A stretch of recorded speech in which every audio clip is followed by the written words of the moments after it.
Namaste and in Lak'ech, and welcome to this episode of One World in a New World. I'm your host, Zen Benefiel, and as always, please do like, subscribe, and by all means, make a comment. This is how we get conversations started in the video thread. So please do make a comment and subscribe. And if you'll visit planetarycitizens.net, you'll get a opportunity to download a copy of Planetary Citizens, Awakening the Heart of Humanity. It will give you a big picture view that will just absolutely blow your mind and soothe your soul. Well, this week's guest is Anton Grosz. He's an American author, a spiritual teacher, and an interfaith minister who had an interesting experience, just much like mine, that we'll be talking about. You're going to just love this conversation. He's got a PhD in the evolution of human consciousness from the California Institute of Integrative Studies. He's got several books, one of which is just amazing. It's called Handbook for a New Consciousness, The Next Step in Human Evolution. He's got another one called Dying Friend, Helping Those who you love make a conscious transition. And I'm sure we're going to talk about that because we've both done similar things. He was born to an atheist family, and this is going to be just an amazing conversation. If I didn't say that before, stay tuned. We will be right back. Well, you can get coaching from just about anybody. There's certificates everywhere. But do they have the life experience, tenure, understanding, education, and training to actually do it? Find out.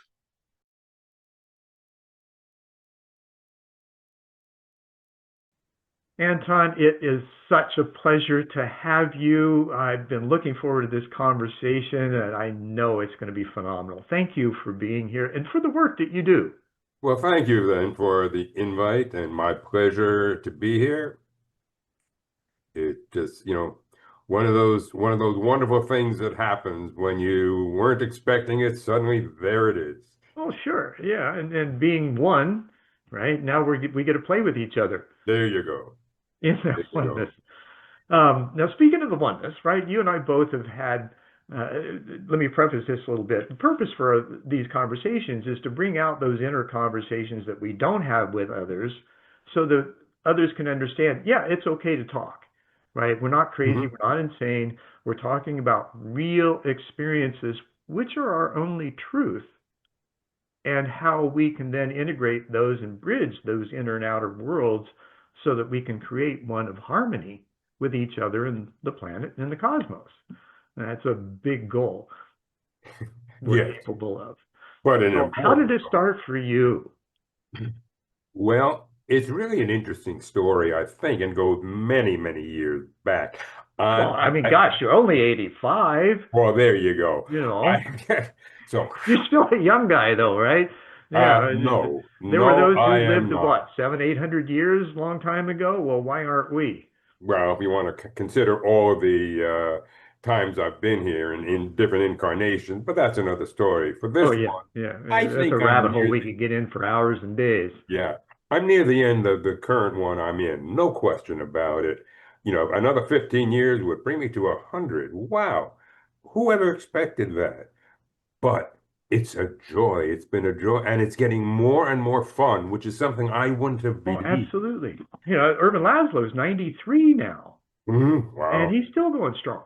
Oh, absolutely. Anyway, let me Yeah. get you back here. I grew up in an absolute, oh, by the way, I was born in New York City in Hell's Kitchen, Hmm. section of the New York City called Hell's Kitchen. And I think it's really appropriate when you consider how far I've come from there Well, yeah, to born in Hell's today. Kitchen to an atheist family. What more can you ask What more? for Everything a was perfect perfectly setup, located, right? perfectly set up. When I was 6 years old, my grandfather sat me on his knee. He said, God is the sum total of man's ignorance. We used to think that the sun was God. Then we learned how the sun works. Now the sun isn't God anymore. Someday, humanity will understand how everything works and there'll be no need for God at all. Now, when you're 6 years old, and your grandfather tells you that, and you know he's the smartest one in the family because he's the loudest and he wins all the arguments, Right. right? So you believe it, all right? And then when your mother says to you, you know, if there were a God, which there isn't, but if there were a God, I'd spit in his eye for what he allowed to happen to the Jews in the Second World War. To her, God not only didn't exist, but if he did, he's nasty. Right. I Or grew at least up, ambivalent. yeah, well, not even that. He let it happen. I mean, you know, Yeah, yeah, yeah. this is from her perspective. Right, right. The point being that I grew up with science is the only thing that matters. If you can't prove it, it's not real. It's not real, you know. And I'd argue with my friends. My friend Beverly, we're 8 years old. She says, "How would you know not to kill somebody if God didn't tell you not to?" Oh, I just know it's wrong. Know inside. I don't need anybody to tell me that I shouldn't. Right. You know, Well, somehow. first evidence of the Yeah. indwelling spirit, right? Yeah. By the way, speaking of indwelling, I somehow knew from the very beginning that if there were a God, which there wasn't, but if there were a God, he'd speak to you by a voice that you heard inside. I don't know where that came from, but you know, that was it. Anyway. Uh, Fast forward to college, you know, I become agnostic just so as not to fight with, you know, my Right. my fraternity brothers. I had to take a liberal arts course to go with my mathematics and economic studies. I took religion, and the first day I asked Reverend Abernathy, who was teaching the course, "Excuse me, Reverend Abernathy, if I fail this course, do I go to hell?" You know, it was, yeah, Smart ass even as a kid, right? yeah, it was a wise ass. Anyway, Yeah, yeah. so fast forward to my mid 30s. All right. My sister's husband dies, and she is distraught, as we all are. A beautiful, beautiful young man, and she gets involved with Siddha Yoga Mm, as a chance to just find some peace and meditation and so on. hmm. Was And that Guru Maya? This was before Guru Mai. This was Baba Ah, Muktananda. Guru okay. Mai was his assistant at the time, but she then took over for him. Hmm. Pardon me. So my mother, you know, says to me, "Will you find out what your sister is doing?" You know, she recognizes that she needs some, you know, support, but what is this Yeah. yoga stuff? So my sister sends me a book on meditation by Baba Muktananda. I'm a smart kid, all right? I tried the meditation. Damn, it's fun. It works. You know, I just sat there and boy, this crazy world out there just kind of disappears for a while. You can go find inside wherever that is, you know. Yeah. Many Uh, worlds. so one night, all right, I'm in my 30s, late 30s, 37, as a matter of fact. I'm sitting uh, before going to bed. I'm too awake thinking of all the things that I've got to do the next day. So I just want to calm down. So I go to meditate and I sit there and I put a candle in front of me with the candle flame going and I go back and forth. I'm looking at it, just trying to relax. And for Hmm. some reason, I let all the air out and keep it up. I don't know why I did it. It just felt right. Hmm. And suddenly, I'm above my head, underneath the ceiling, looking down at the top of my head. oh my God, if this is me up here, who's that down there? Or if that's me down there, who's this up here? I take a gulp in air, I'm back in my body, and I think, wow, that Right. was fun. And Wasn't it was the scared. thought, the thinking that brought you back into your body too, It was right? it was the inhaling of the air. Yeah. Okay. All right.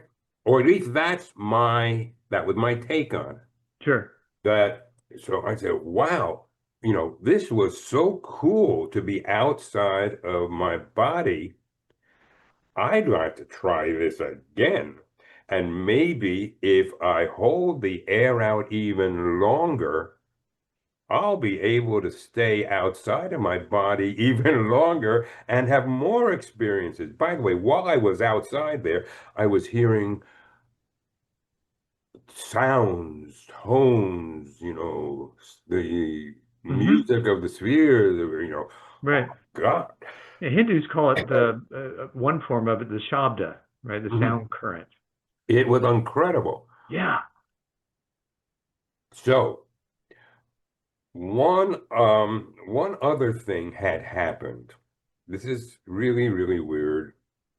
But my wife's sister's husband had died, Hmm. also, another young man. And she gave me the book, this book, very classic book, Life After Life by Raymond Moody. This, I had a conversation with him years ago. He's a oh, beautiful man. wonderful, wonderful. And Yeah. I had read that, you know, and reading about all these people who had gone through tunnels into lights while they were in an operating room or underneath the ceiling, looking down at themselves. It couldn't have been made up. I mean, these people were Right. different Now, ethnicities the from interesting around the distinction. world, different languages. Yeah. Clearly, they each were experiencing this. This wasn't some made up stuff. So I compared that with what I'd been reading about from, Baba Muktananda and and his meditation thing about the inner life. And I thought, Hmm. what if mind and body really are separate? And it was the only leap of faith I ever took, in effect. All right, just that. But it was sort of, as I look at it back now, it was sort of like walking up a seesaw. When you get to the middle, just the slightest tilt can make it go in the other direction. Right. So anyway, here I had been underneath the ceiling, on top of my head, looking down, and I want to do it again. And I said, well, as soon as I get the opportunity, well, the following weekend, April 16th, 1978, I remember the date. Uh, like it was the day I was born, which, as turns out, it was. uh, my wife and daughter are out shopping. My 9-year-old son is playing in his room, and I decide I'm going to try what I did the other night.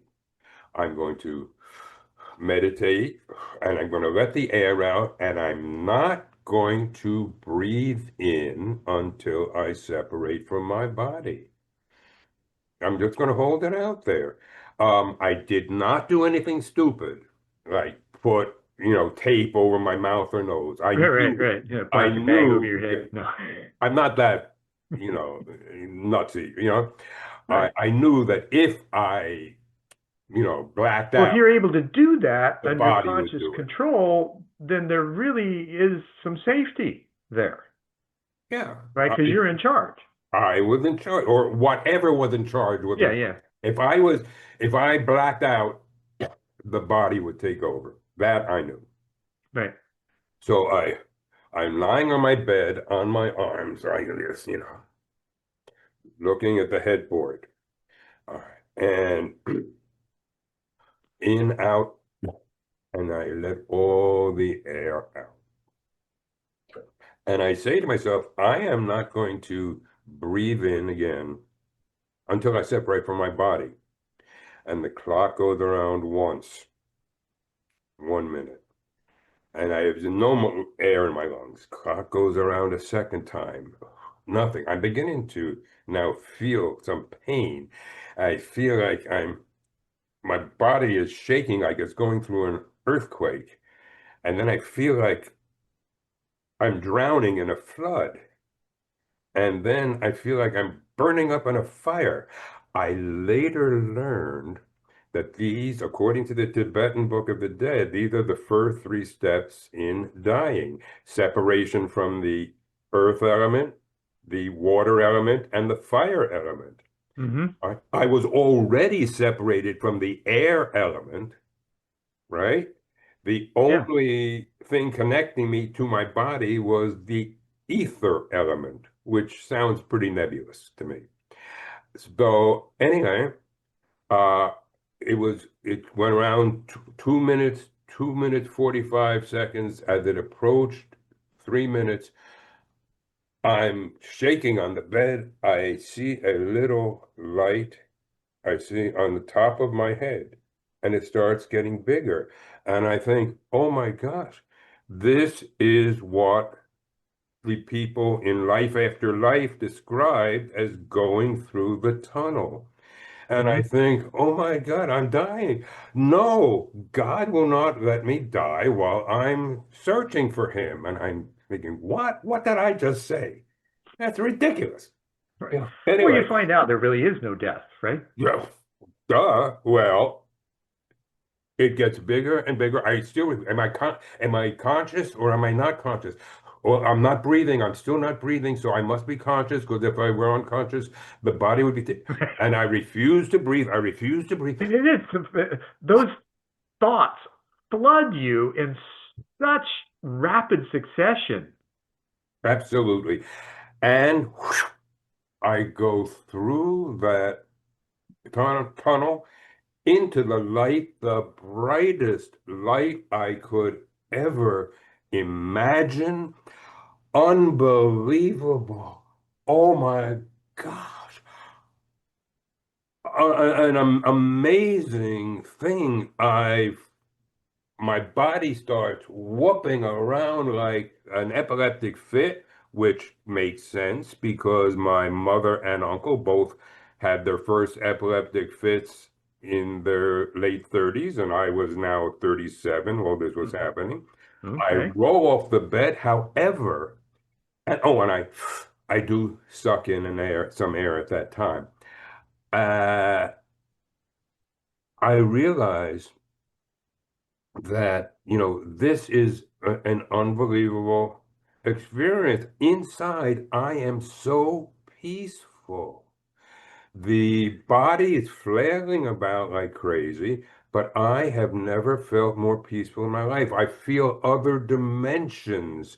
I feel a reality that I never would have believed existed, except now I'm Sure. Now experiencing. you're experiencing. So, what are you going to do? You lie to yourself? I don't think so. Exactly. Well, so many people do.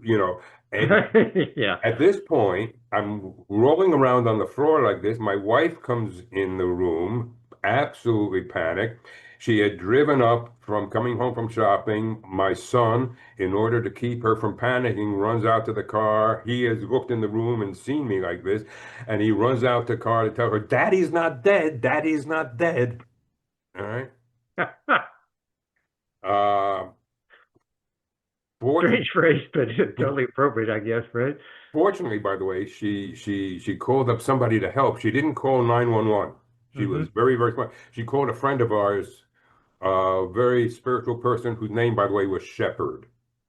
So I thought that would kind of work out. Anyway, Isn't it interesting how those synchronistic names come up throughout oh, life, right? synchronicity is there are no coincidences in the No. world. It's all synchronicity. But anyway, when I could finally breathe, control my body, when it came down, the first thing that happened, I'm on the floor on my knees, my hands like this. My first words were, I am reborn. I am reborn in God. And I was so embarrassed to hear me say that.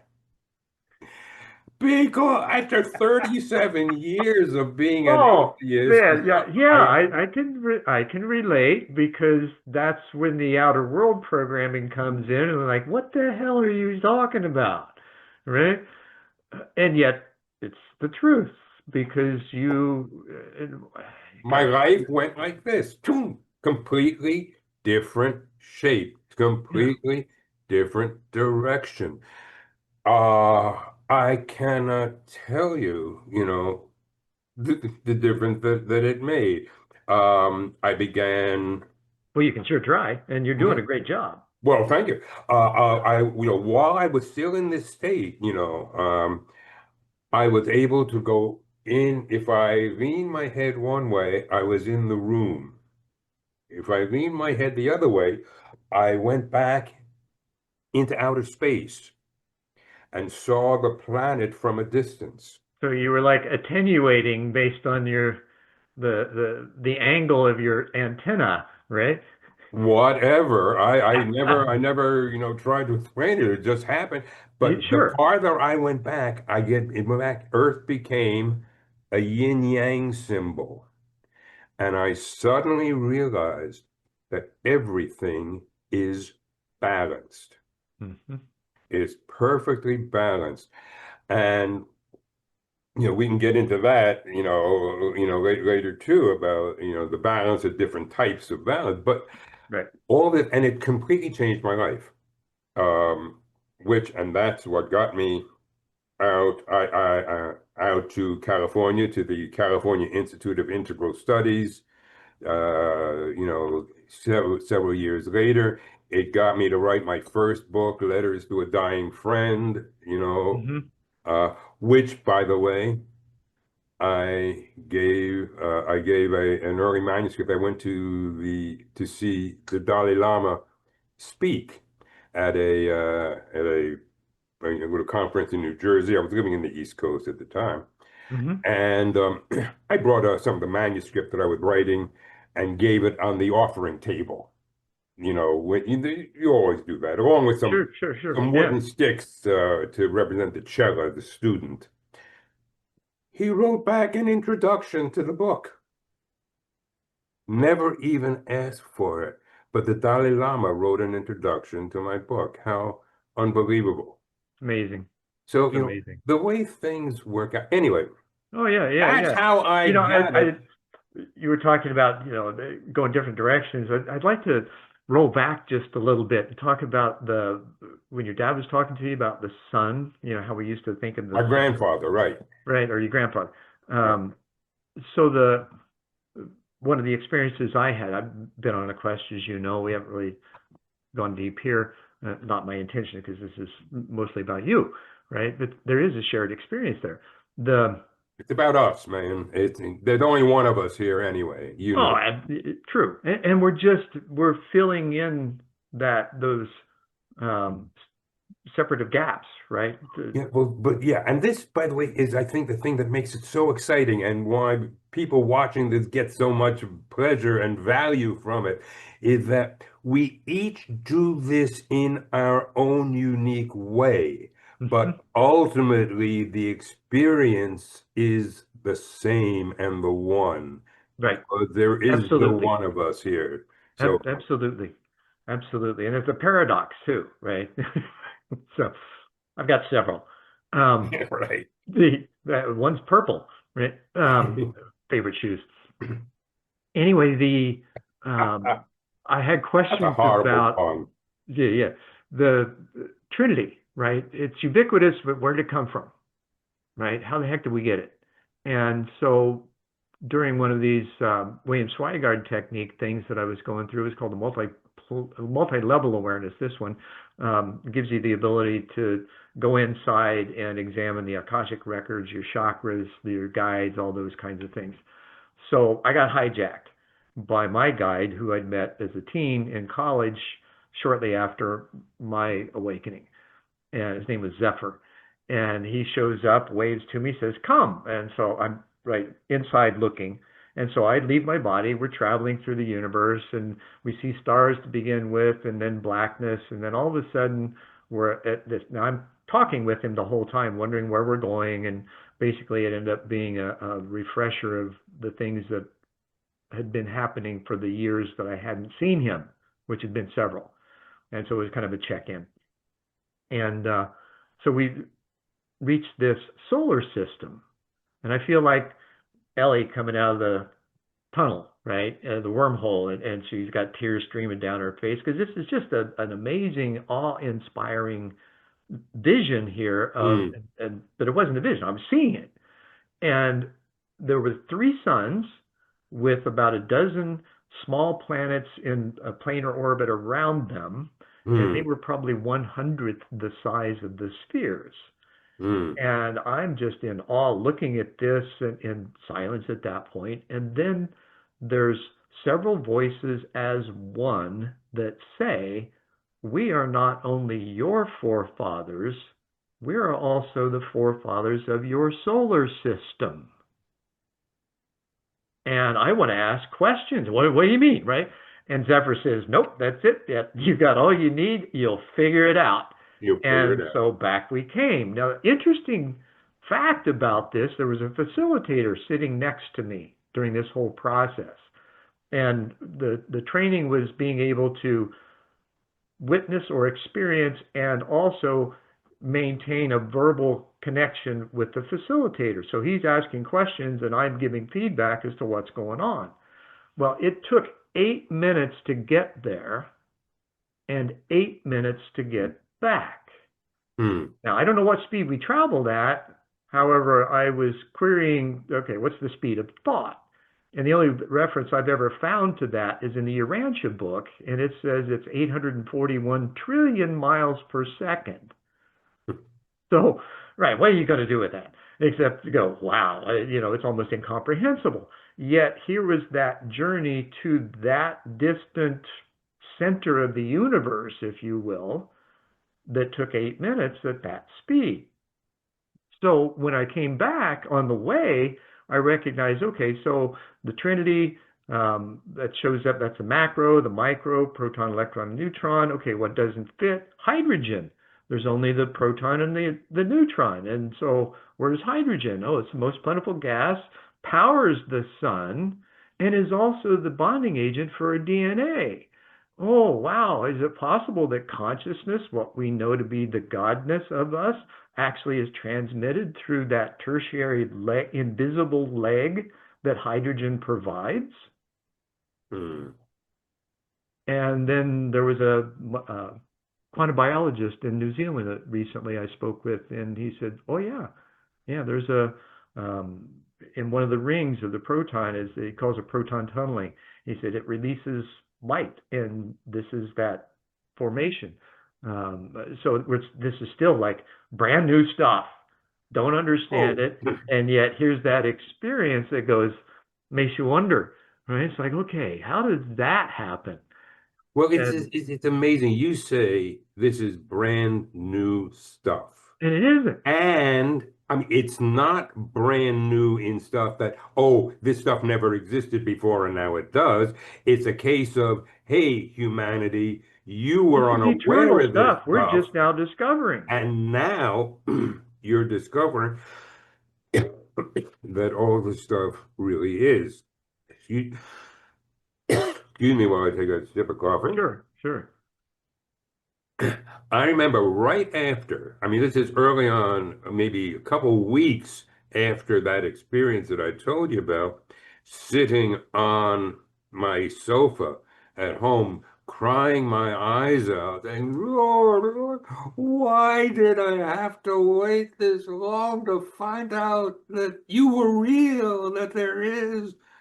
And the voice in my head said, hey, you have now stood on both sides of the river.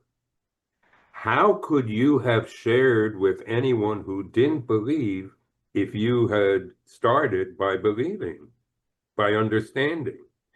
So it is, I'm aware of the fact that, we learn things as we go along. Right. We And test the the truth idea that is we to think just, is. that's right. Absolutely. Absolutely it is. And it loves to be tested. That's what it's there for. It's our obligation, if you will. Right. Well, that's why, for example, in my book, in the handbook, all right, the Hmm. one that I just did, that it has games and exercises for people to experiment and experience for themselves. You don't have to be a believer. That's the whole point.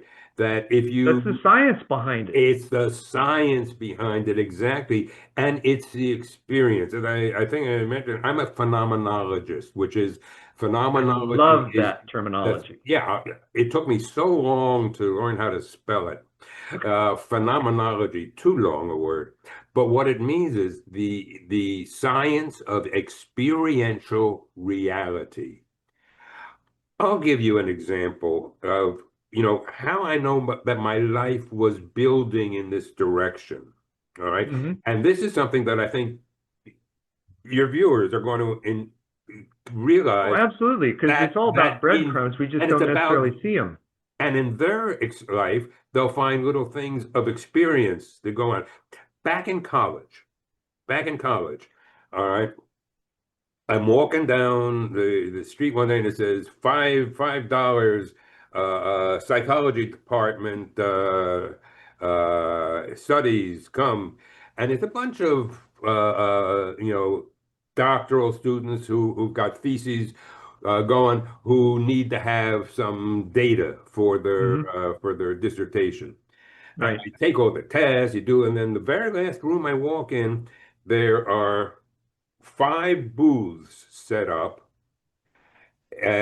with a panel in front of them with a red light, green light, and buttons underneath the red and green light. In the corner, there's like a glass phone booth. Remember the old days of phone booth? Right. Glass Right. phone booth. Guy in there with a lab coat on, looks like the professor.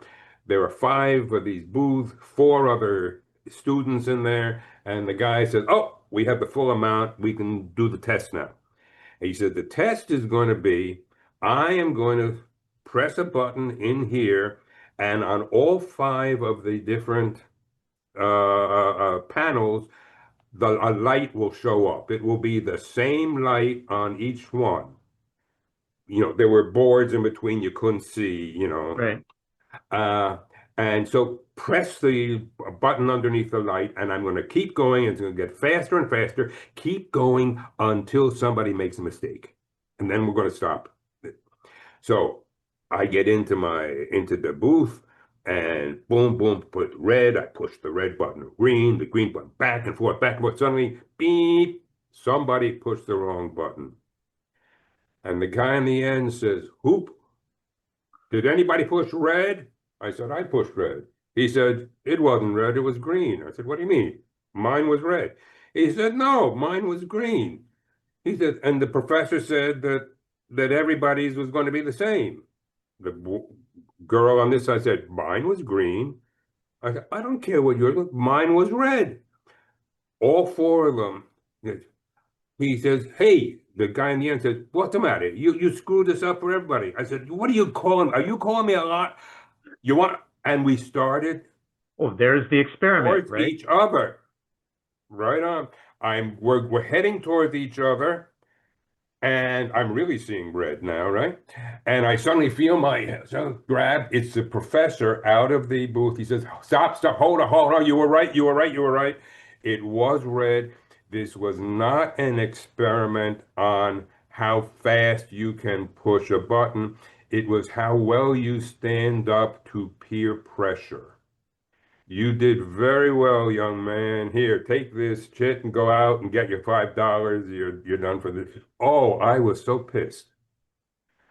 And I forgot about that until my experience that I told you about. Ah, When people said, "Oh, you're making that up," I said, "I am not making that up. right. I experienced it." And then I remembered this study. You have experiences. When I wrote my first book, This Letters to a Dying Friend, all right?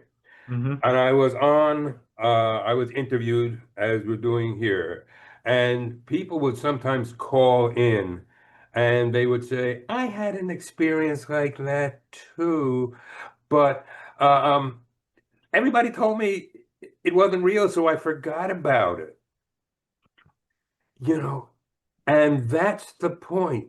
Right. What you experience is true for you, Sure. not what someone tells you it should be, and certainly not what someone tells you you experienced. And to stand up for your truth. You and I both, I think mine was a little worse in the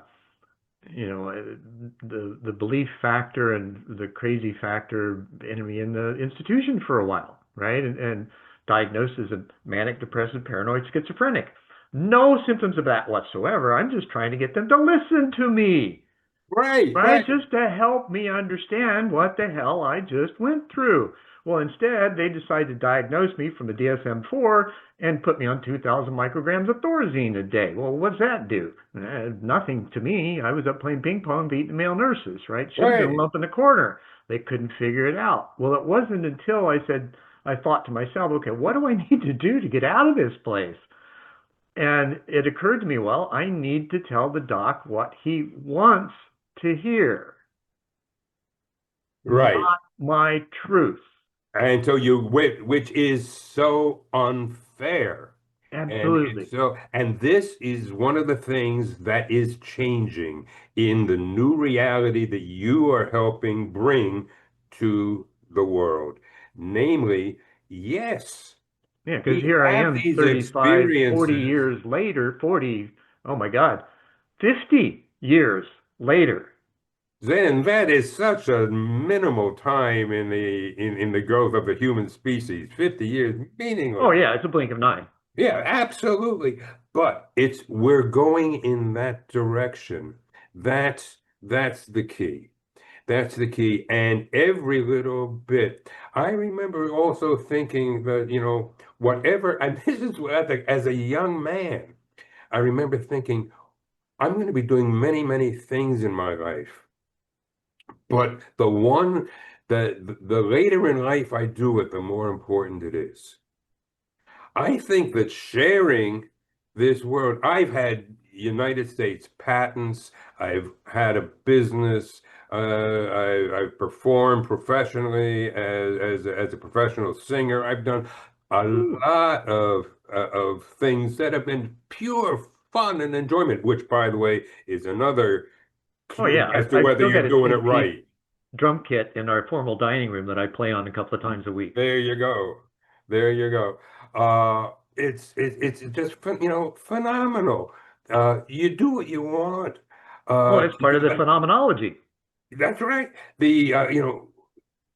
As I always say, God did not create the universe because his mother said, "Will you get up off the couch and do something?"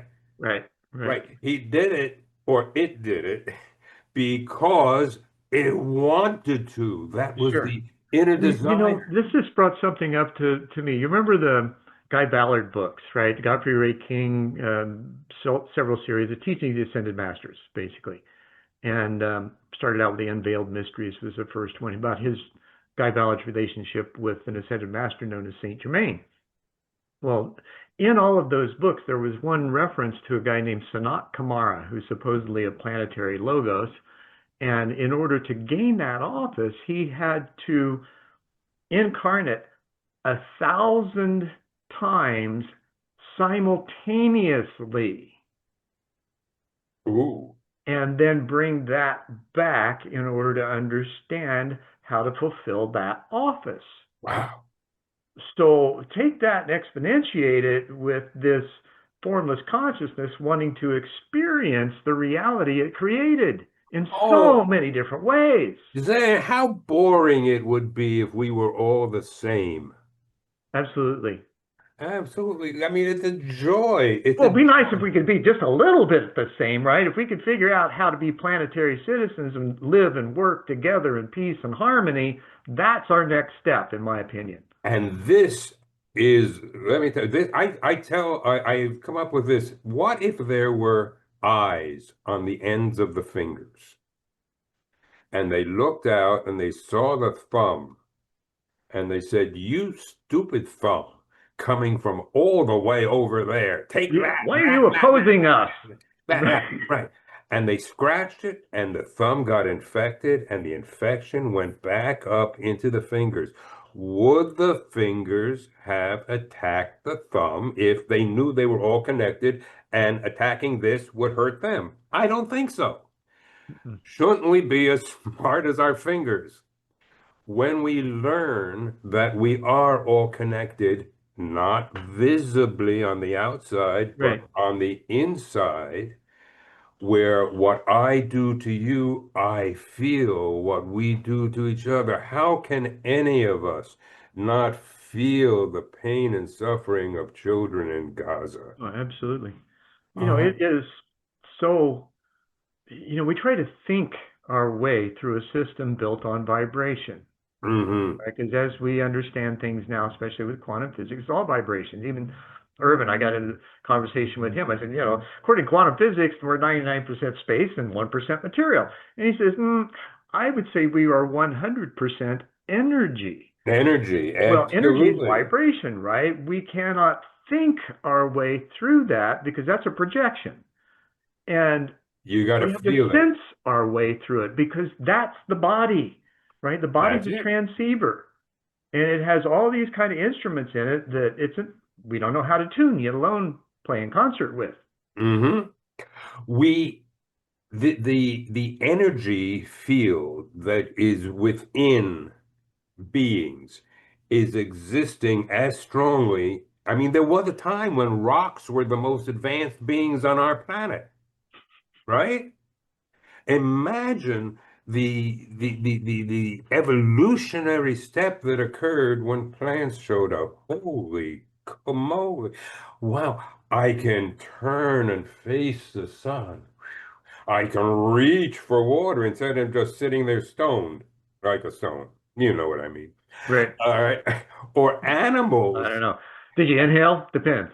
The stone, the rock doesn't inhale. It just sits Yeah, there, yeah, yeah, right. you know, and everything happens to the rock, but it just does not have the capacity to understand its own Sure. Well, there universality. there would seem to be a certain amount of natural differentiation in what we perceive to be the material world in order for us to experience its glory, for lack of a better. Yeah, yeah. Well, this is where quantum physics is doing something. It has raised the issue and raised the point that viewing the viewer affects that which is out there. Hmm. And there's no question that there's an interaction between it. And old science, old material science said it's out there, I'm here, we are separate. See the space in between us? Clearly, we're not connected. Right. All right.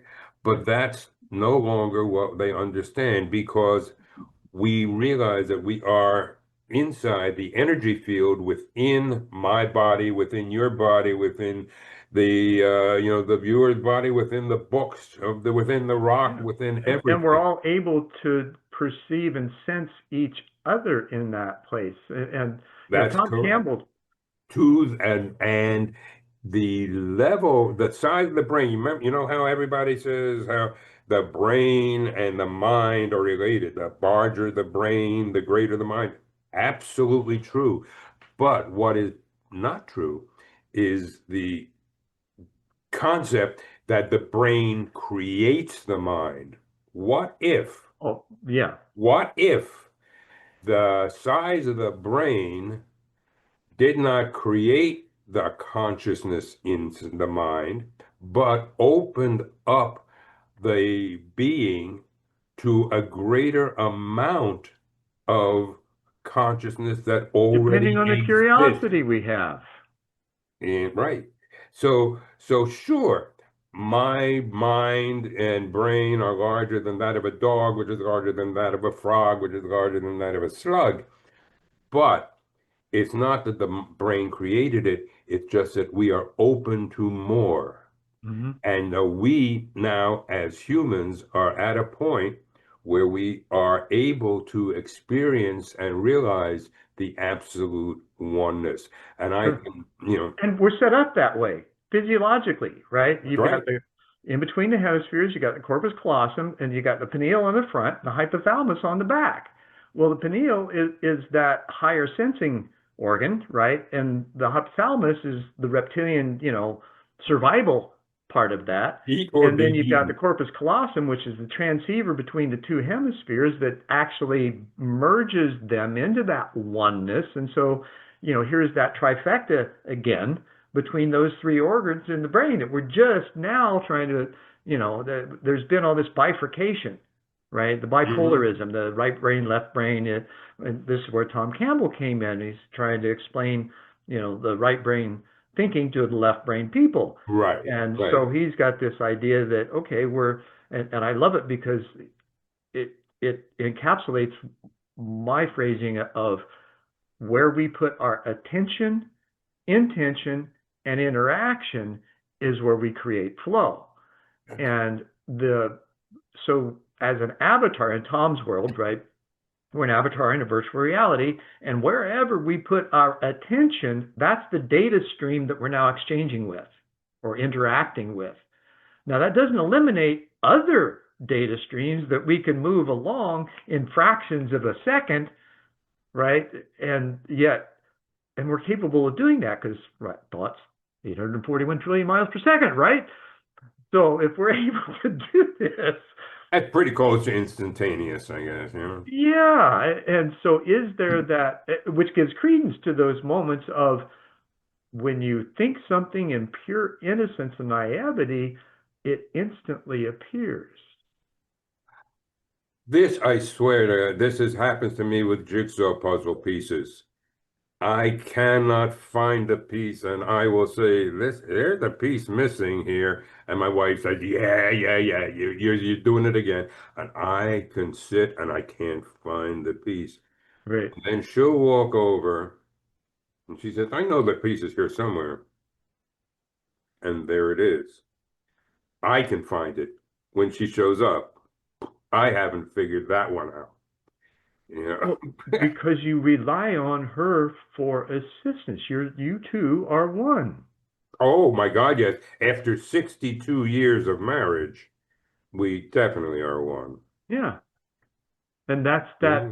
that Mobius strip, right? Effect, Right, right. Oh, it's incredible then. isn't it?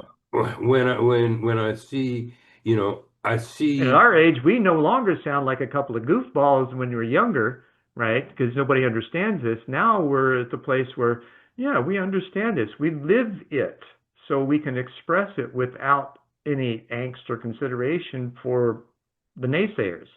I knew many years ago a woman, June Burke, who was the channel for Julian, a seraphim. Okay. And when June was a little girl, she said she could tell who was about to call. The phone's going to ring. It's Aunt Harriet. Or, there are three things in the mailbox and they're from such and such, Mm-hmm. And her mother said, will you stop doing that? Father Anthony thinks we're crazy enough already. Yeah, You possessed by the devil. know? Yeah. But more and more people are beginning to realize that there is a connection other than the physical that we Right. can see. Well, and they find it in fearlessness. Hmm? They find it in fearlessness, Yes. right? We're told that in Scripture says, in perfect love, there is no fear.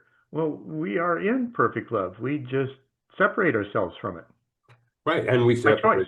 separate ourselves from each other. Yeah. Um, I love the fact that that in Scripture, in John 14:6, where Jesus said, you know, I am the way. He didn't speak English. I don't want to surprise you there, but he actually didn't speak English. He spoke Aramaic.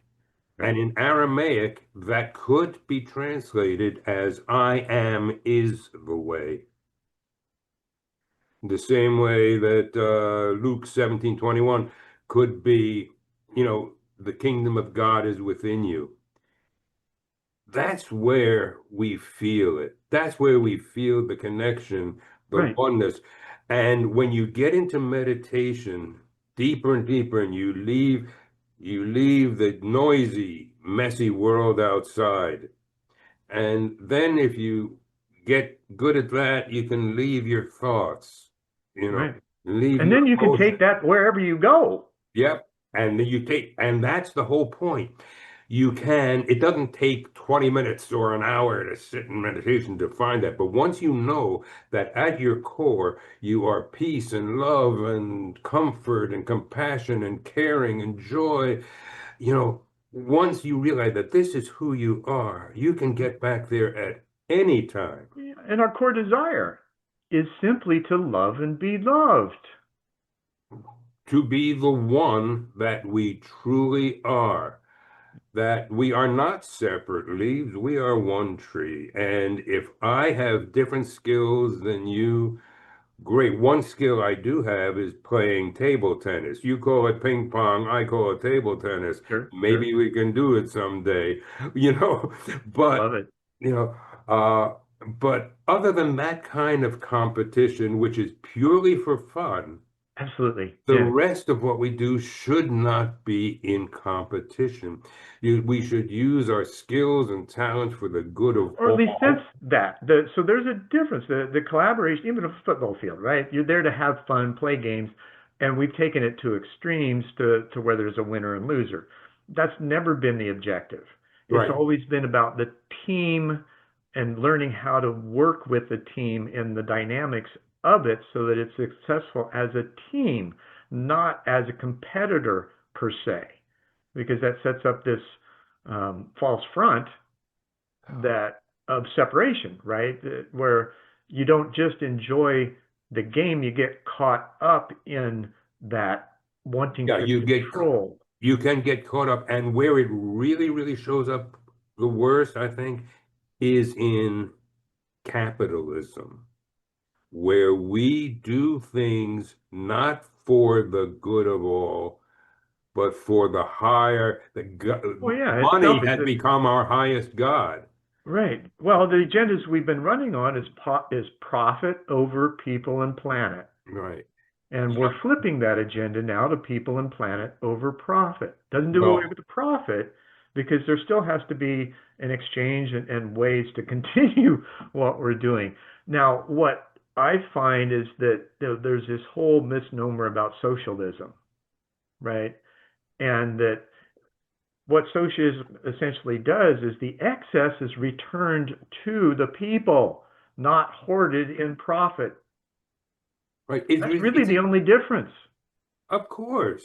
Of course it is, but that's not the way it's publicized by those who Well, already have the largest sure, amount because and they most. don't want to give up what they have. And they will Exactly. fight and still are fighting. The whole, as we've discovered, all the wars were created by the bankers and manufacturers, right? Yeah, And just sure. to make money. And human lives were not considered. They were acceptable casualties, Hmm. right? Because it didn't matter because it wasn't them. Exactly. Exactly. If How I can make, I stupid can find we be? I find it fascinating that the United States was founded in 1776, the exact same year as The Wealth of Nations was published. Adam Smith's book, the very first book on economics, was published the same year the United States was founded. Do you think there's some synchronicity there that we have been created a country that, you know, where profit where capitalism is so strong that anything of sharing with other people becomes a dirty word, you Right. know. The Yeah, and we've got, Russia doesn't have any homeless people. Russia's their educational system is far superior than America's. I'm married to a Russian wife, and she's explained to me. She went through their system. They start with assessing kids at 5 years old as hmm, to what their aptitude, attitude, skill set, and passions for. Right? And she chose piano, or she had the choice between piano and gymnastics. She chose piano. So they took her wow. clear through that piano strand, and she graduated from one of the most prestigious music colleges in the world, Hmm, Mussorgsky College in now St. hmm. Petersburg. So in that process, she also had the robust education of everything around that, math and science and all those kinds of things. Well, we don't nurture our children in America like that. We put them in a box and we test them. We expect them to reach certain We teach ranking them to get scores, a job. We teach them how to get a job. and that's right. Thanks to Dewey and his. One of the saddest moments that I had, one of those instantaneous ooh feelings, was a couple of years ago. Oh, couple of years, my God, maybe 30 years ago. But out It was watching, yesterday. yeah, yesterday. Well, if something relates, if you relate to something, it could feel like yesterday, even if it happened 50 years ago. I can't Because believe you plug into that file. That file, that's an instant that's it. plug-in. You're there. You're there. Exactly. But I was watching the morning news, and it was a take your daughter to work day. And one of the cameramen had his daughter there, and the announcer, the host moderator asked this little girl, "And what do you want to do when you grow up?" And she said, "I want to get a job in an office so that I can do what I want to do on the weekends." And oh my God, this Wow. Yeah. poor little girl, That's how already deep that she has been programming has trained. gone, right? She's been programmed already to get a job. Da, da, da, da, da, da, da, da, da, get a job, right? Yeah. Forget What the just over about broke. what do you want to do? I want to make music. I want to dance. I want to grow flowers. I want to no, it's do something so I can do it on the way. That's what the whole thing is about. If the universe was created because the creator felt this joy and desire to turn waves into particles and see what would happen. Shouldn't that be true for the creations of that creator?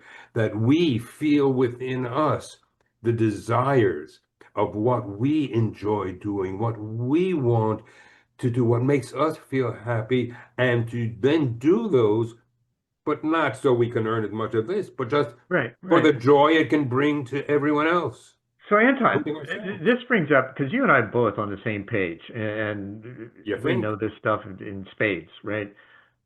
Because we live it. We We've live lived it. it for That some that's time. that's the whole point. That's the whole. You've got to live it to really experience and feel it. Yeah. Yeah, how do we impart this? How do we hold the hands of the younger generations and help them through this transition period? Because right now, um, I mean, we're both boomers, right? You're on the front end, I'm on the Oh, back end of it. I'm earlier than that. I was born 1940.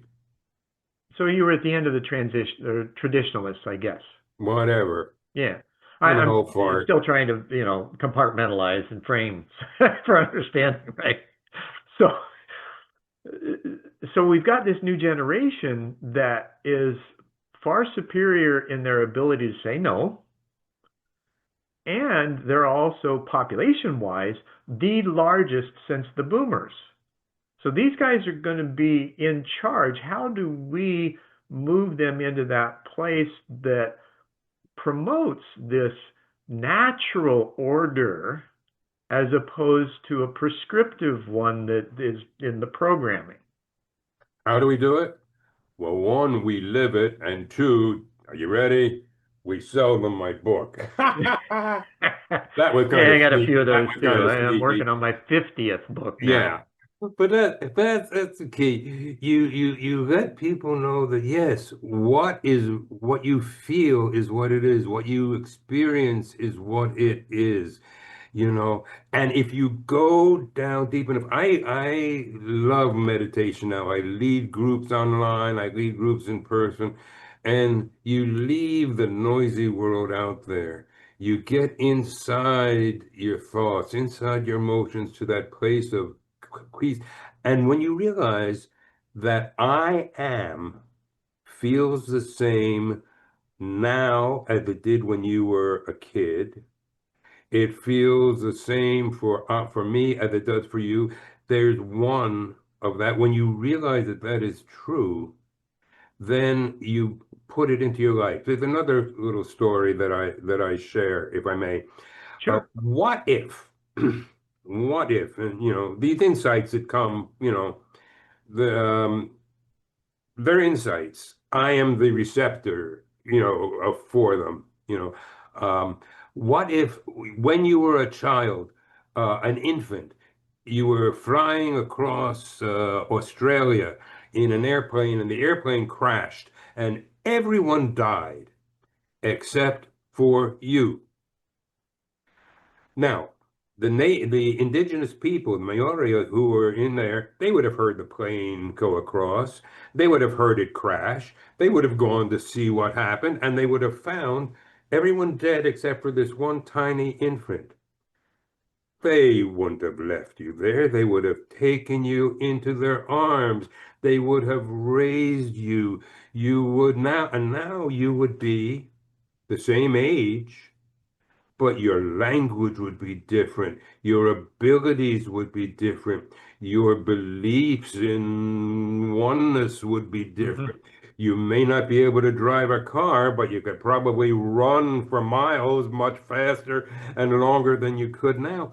But Right. still, the feeling I am would still be the same. Yeah. Yeah. And that's This the is a point. cool thing about, if you're in a quandary, this is one of the things that I use, put your fingertips together, feel your heartbeat in them so you're out of your head, out of your brain, you're thinking, right? You're sensing. And then inhale I and exhale M. And it is just amazing as to the difference just a few seconds of doing that can have. And you can do it anywhere. That's right. And the fascinating thing also then is that if you get into that place, any decision you make is going to be so much better. Hmm. If somebody in your family ticks you off, or the neighbor next door, or somebody cuts you off on the highway, right, and you want to react, and just go to that place, and now what you do is going to be so much more intelligent, make so much more sense, and be such a better Well, decision. in groups, even if you're in a group that a work group, say you're at work, right, and you're in this meeting and it's going awry. Well, how can you recenter it? Do that exercise. It will change the energy in the room because you're permeating that energy to other people. Oh, absolutely. If you walk around like this, you have, the ability to change, what's around you. I'll give you another little story, if I may. Hmm. I lived in San Francisco for 30 years. One day I'm driving down, taking the bus downtown, and it's early morning, commuter time. I'm sitting in one of those sideways seats right behind the driver, Yeah. and it's very crowded. And in front, I didn't have to get up. I'm in my 80s, and there's a young woman standing up, and she's shaking every time the bus moves, stops or fast, and she can't reach. The straps are all taken, and she can't reach the pole in front of her to hold on to. And I look, and the guy next to me, he's got a briefcase on the floor in front of him. And I realize, and I say to him, "Excuse me, sir, if you could put that briefcase on your lap, this young woman over here could take a little step forward, she could reach that pole and be a lot safer. And he looks at me and he says, like that's going to solve all the problems of the world. And I said, no, it's not. But it But sure it is will a ripple. solve the problem in this little corner of the world. All right. He looks to the woman at his left, who must have been his wife. She gives him a, if you ever want sex again, look, you better You put better this on do your what he lap. says, right? He picks it up, he puts it on his lap. The young woman takes a half step forward, grabs the pole. Our eyes meet, we smile. She's safer for the ride going on. That's what we can do. Yeah, little things. Little thing, and we help. And not only that, the Tibetans teach that after you die, there's a justice holding the scale, and you get a white pebble for the good thing, back for the bad Right. thing. They say if you do something good, you get a good pebble, and if because of what you did, the person you did it to or for does something nice, you get another white pebble, even though you didn't know that they did it. Wow. Network marketing. That's great marketing network. Exactly. So, it's like you've dropped the pebble in the pool and it sends out ripples. We do it here. I may not be able to stop the war in Gaza. I may not be able to stop the war in Ukraine, but I can make life better here Right. in this little section. And if And the that can, thing about that is, Anton, and I think you'll agree with me 100%, when we reach that critical mass of people doing that little thing, wars will be gone. that is that going up the seesaw thing that I mentioned. Yeah. It just makes sense, doesn't it? It does. It's the great the Rupert Sheldrake I love his work. morphogenetic Memes and field thing. griots. Yeah, boom. When we think alike, when we realize that we are one, that will make such a big difference. And I don't have to compete. I have to live my life in the best way possible. And what is that? I'll give you one other thing. You called me in here, you invited me, you're stuck with me. You got to hear my 3 rules of life. All right. Ready? Rule 1, be happy. Rule 2, be kind. Rule 3, that's it. If you're happy on the inside, You will be kind. if you're kind on the outside, what else do you need? Right. That's the loving and being loved. It starts with self-love. Oh, absolutely. Absolutely. People who feel, I'm so down on myself. No. Well, You gotta 70,000 thoughts a day, probably 3, 4, 7, 8 of them are self-deprecating. Yeah.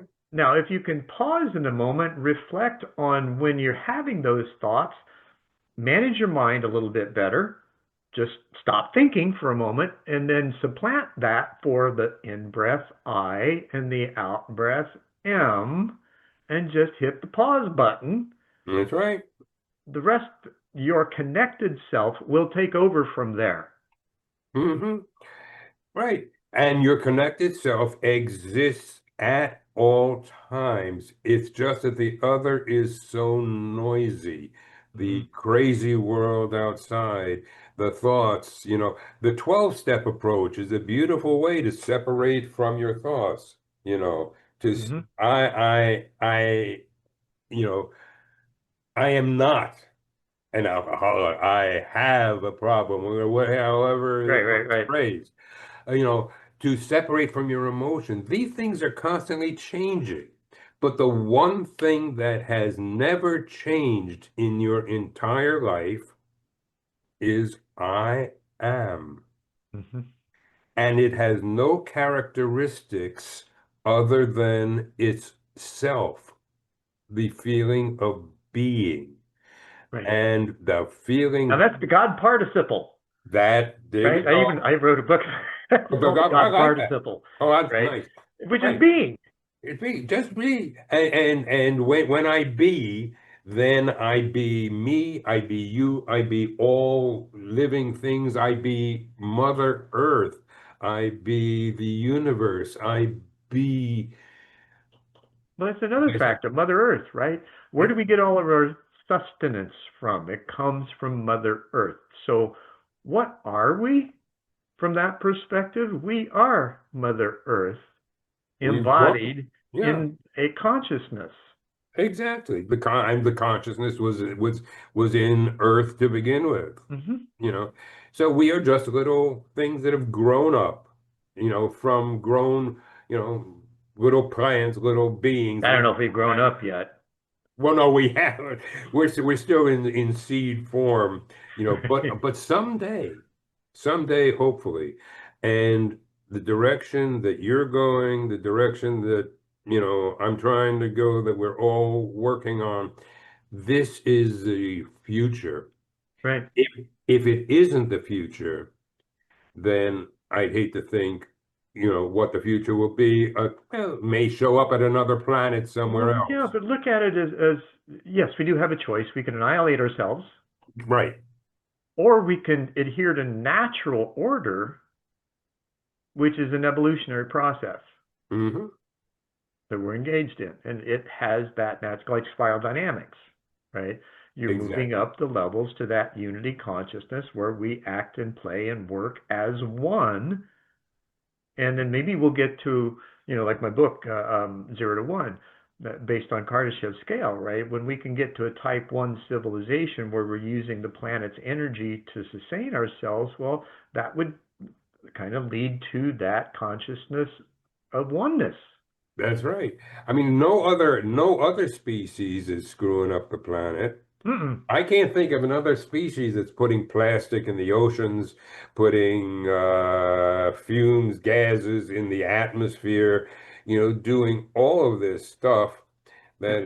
We made a mess and we can clean it up because we have that capability. If you got the capability to make the mess, you got the capability of cleaning it up. That's true. Do we have the desire to clean it up?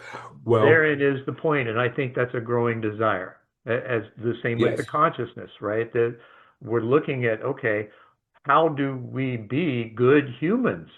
Right. You can tell that, if you're in a car that's accelerating very rapidly,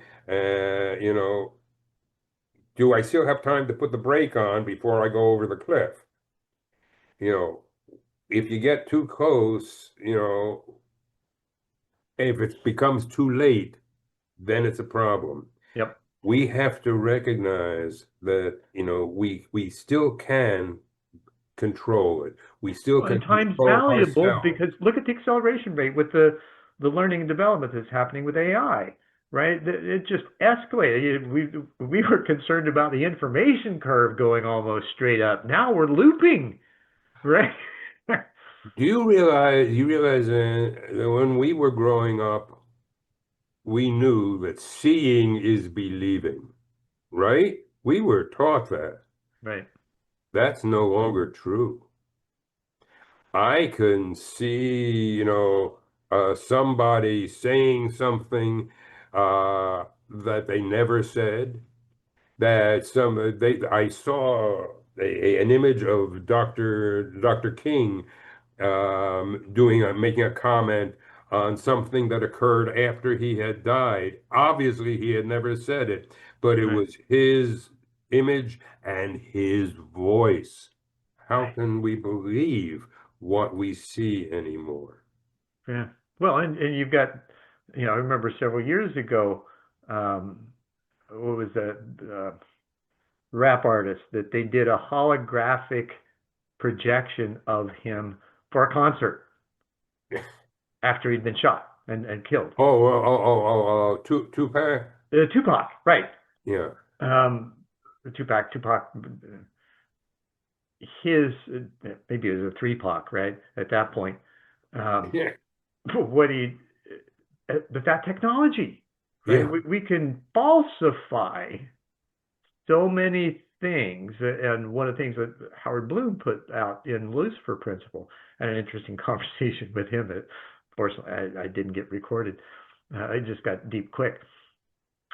he speaks of how a few people have manipulated entire populations through telling lies through a controlled media stream and getting people to believe that they're true.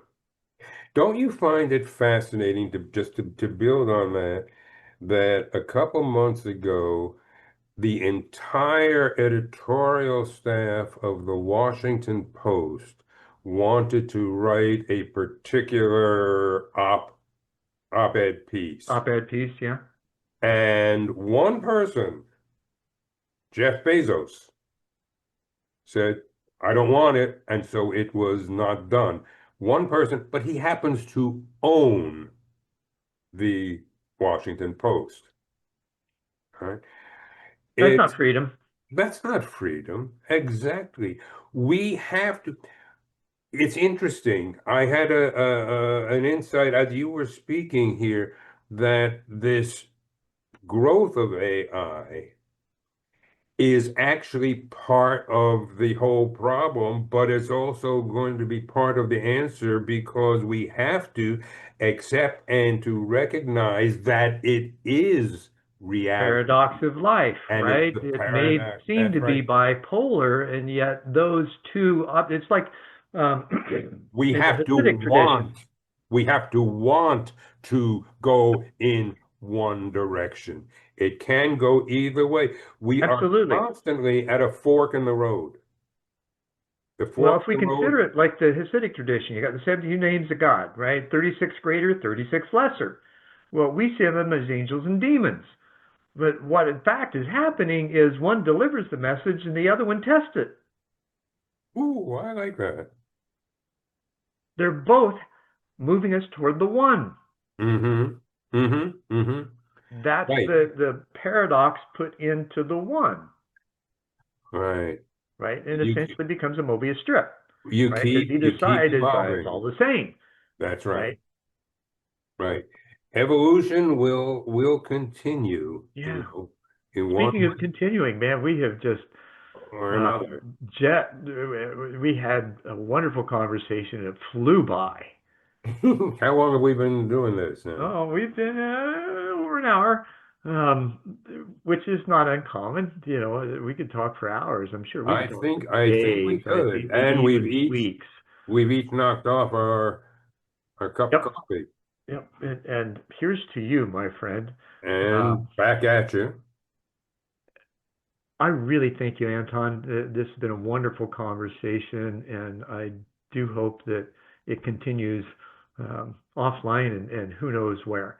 Um, this has been a really pleasurable conversation for me, edifying my own life as well as your own. And that's really what it's about, right? Right. It's nice to know that there are other people who are with you. That we're in this we're heading the same direction. We can hold hands, spiritual hands, Right. knowing that we're moving in that direction. And the more people, as you say, when the tipping point is reached, then the entire species will evolve. And that's the goal. I got the sense it's closer than what we might think. I hope you're right. We'll I find believe. out. Well, but you have to believe it.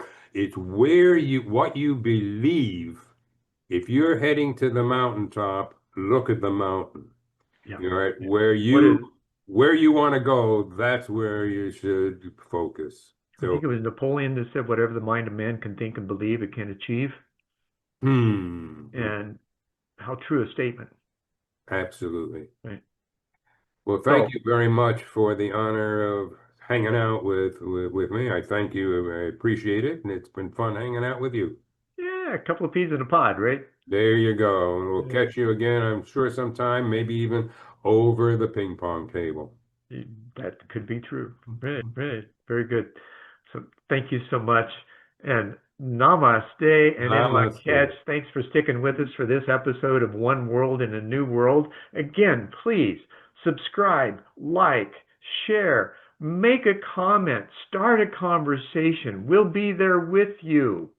I guarantee it. Thank you so much. I'm Zen Benefiel. For Anton Grosz and myself, have an awesome week, and I'll see you next time.